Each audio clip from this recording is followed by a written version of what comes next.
Welcome everyone for part 2 of my pad versus wheel series. As ever, I'm in the upper left hand corner on my Fanatec CSR wheel. JD's in the bottom right on his normal 360 controller.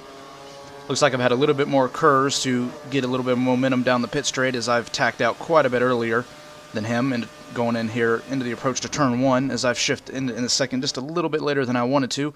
Had to use a lot more steering lock, and as a result, by missing the apex, I ran wide, so I've had to sacrifice a little bit of speed into turn 2, but what it does is it actually opened up a little bit for turn 3, as I've taken a little bit of a tighter line as JD ran a bit wide. We use curves on the run up now to turn 4, the end of sector 1, and yeah, I would say I'm definitely about maybe half a car, 3/4 of a car up here.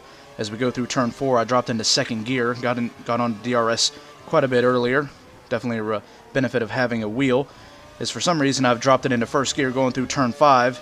As it looks like as we're approaching turn 7, we're pretty much about neck and neck. I've cut the inside of the corner, so we both run wide across the curb at turn 8. I'd say most people probably do that. As here we go up into turn 9, I've used quite a bit more steering lock on entry, and I would say JD was carrying probably a little bit more speed. I've used more curves on the exit of turn 9, as here we're approaching the hairpin turn 10, very tricky corner. As it looks like I've actually lost the back end there going into first gear. I think he probably ran a bit wide himself. So we're going into the long, agonizing turn 12. I've used a little bit more steering lock. We took pretty similar lines, run a little bit deeper on exit, but I've missed the apex there a little bit for 13 as we approach the final chicane. Pretty much a bastard of a corner, as I've clobbered over the curb there on the second part and got a little bit of oversteer and had to run a bit wide.